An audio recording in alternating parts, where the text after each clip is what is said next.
ನಮ್ಮ ಮನವಿಯನ್ನು ಗೌರವಾನ್ವಿತ ಮುಖ್ಯಮಂತ್ರಿಗಳಿಗೆ ಸಲ್ಲಿಸುವಂತೆ ನಮ್ಮ ಸಿದ್ದಾಪುರ ತಾಲೂಕಿನ ತಹಶೀಲ್ದಾರ್ ಅವರಿಗೆ ನಾವಿವತ್ತು ಮನವಿಯನ್ನು ಸಲ್ಲಿಸ್ತಾ ಇದ್ದೀವಿ. ಮನವಿಯ ಮುಖ್ಯ ಉದ್ದೇಶ ಉತ್ತರ ಕನ್ನಡ ಜಿಲ್ಲೆಯನ್ನು ಪ್ರಸ್ತಾವಿತ ಮಂಗಳೂರು ಕರ್ನಾಟಕ ಹೈಕೋರ್ಟ್ ಪೀಠಕ್ಕೆ ಸೇರಿಸುವುದಕ್ಕೆ ನಮ್ಮ ಆಕ್ಷೇಪಣೆ ಹಾಗೂ ಉತ್ತರ ಕನ್ನಡ ಜಿಲ್ಲೆಯನ್ನು ಧಾರವಾಡ ಪೀಠದ ವ್ಯಾಪ್ತಿಯಲ್ಲಿಯೇ ಮುಂದುವರಿಸುವಂತೆ ಮನವಿಯನ್ನು ಮಾಡ್ತಾ ಇದ್ದೀವಿ. ಉತ್ತರ ಕನ್ನಡ ಜಿಲ್ಲೆಯನ್ನು ಕರ್ನಾಟಕ ಹೈಕೋರ್ಟ್ನ ಧಾರವಾಡ ಪೀಠಕ್ಕೆ ಅದು ಸ್ಥಾಪನೆಯಾದ 2008ನೇ ವರ್ಷದಿಂದಲೇ ಸೇರಿಸಲಾಗಿದೆ ಎಂಬುದು ತಮಗೆ ಎಲ್ಲರಿಗೂ ಕೂಡ ತಿಳಿದಿರುವಂತಹ ವಿಷಯ. 2008ರಿಂದ ಉತ್ತರ ಕನ್ನಡ ಜಿಲ್ಲೆಯ ಜನರು ತಮ್ಮ ಕಾನೂನು ಸಂಬಂಧಿತ ಪರಿಹಾರಗಳನ್ನು ಕರ್ನಾಟಕ ಹೈಕೋರ್ಟ್ನ ಧಾರವಾಡ ಪೀಠದ ಮೂಲಕ ಪಡೆಯುತ್ತಿದ್ದಾರೆ. ಕೆಲವು ಮೂಲಗಳಿಂದ ತಿಳಿದು ಬಂದಿರುವ ಪ್ರಕಾರ ನಲ್ಲಿ ಸ್ಥಾಪಿಸಲಾಗುವುದೆಂದು ತಿಳಿದು ಬಂದಿದೆ.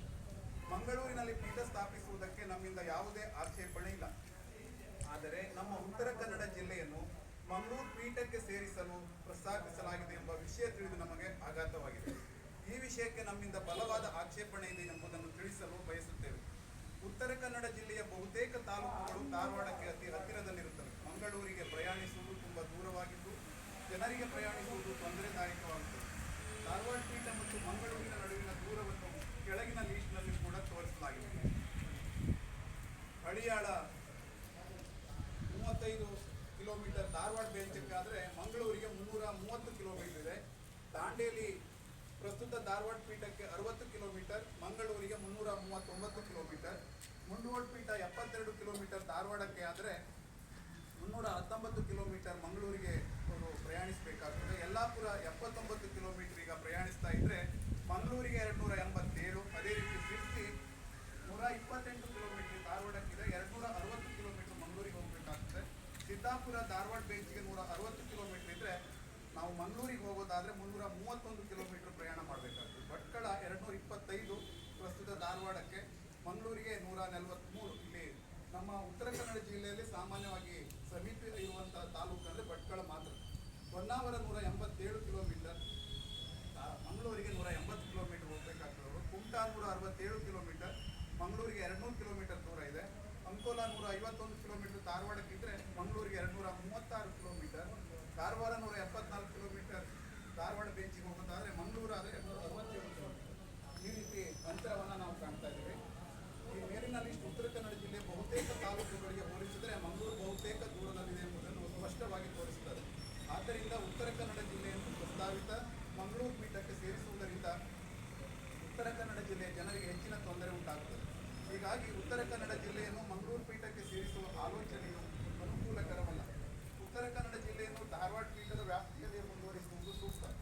ಉತ್ತರ ಕನ್ನಡ ಜಿಲ್ಲೆ ಮತ್ತು ದಕ್ಷಿಣ ಕನ್ನಡ ಜಿಲ್ಲೆಗಳ ನಡುವೆ ಸಾಂಸ್ಕೃತಿಕ ಮತ್ತು ಭಾಷೆಯ ವ್ಯತ್ಯಾಸವೂ ಕೂಡ ಇದೆ. ಉತ್ತರ ಕನ್ನಡ ಮತ್ತು ಧಾರವಾಡ ಜಿಲ್ಲೆಗಳು ಇಂದಿನ ಬಾಂಬೆ ಪ್ರಾಂತ್ಯದ ಭಾಗವಾಗಿದ್ದವು, ಆದರೆ ಮಂಗಳೂರು ಇಂದಿನ ಹಳೆಯ ಮದ್ರಾಸ್ ಪ್ರಾಂತ್ಯದ ಭಾಗವಾಗಿದೆ.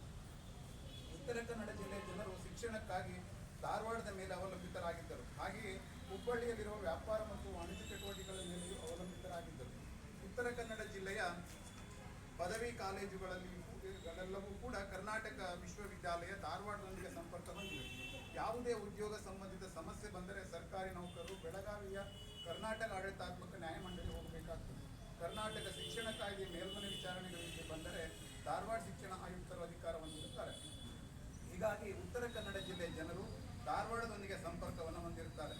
ಈ ಧಾರವಾಡ ಪೀಠದ ನ್ಯಾಯವ್ಯಾಪ್ತಿಯಲ್ಲಿ ವಕೀಲರು, ಕಕ್ಷಿದಾರರು ಮತ್ತು ಅಧೀನ ನ್ಯಾಯಾಂಗ ವ್ಯವಸ್ಥೆಯವರು ಈಗಿರುವ ವ್ಯವಸ್ಥೆಗೆ ಹೊಂದಿಕೊಂಡಿದ್ದಾರೆ. ಇದರಿಂದ ಉತ್ತಮವಾದ ಮತ್ತು ಪರಿಣಾಮಕಾರಿಯಾದ ನ್ಯಾಯಾಂಗ ವ್ಯವಸ್ಥೆ ರೂಪುಗೊಂಡಿದೆ. ಆದ್ದರಿಂದ ಈಗಿರುವ ಈ ವ್ಯವಸ್ಥೆಯನ್ನು ಬದಲಾಯಿಸುವುದು ಸಂಪೂರ್ಣವಾಗಿ ಅನಗತ್ಯವಾದದ್ದು. ಇದರಿಂದ ಕಕ್ಷಿದಾರರು ಹಾಗೂ ಇತರೆ ಸಂಬಂಧಪಟ್ಟವರಿಗೆ ತೀವ್ರ ಅನಾನುಕೂಲತೆ ಮತ್ತು ತೊಂದರೆ ಉಂಟಾಗುತ್ತದೆ.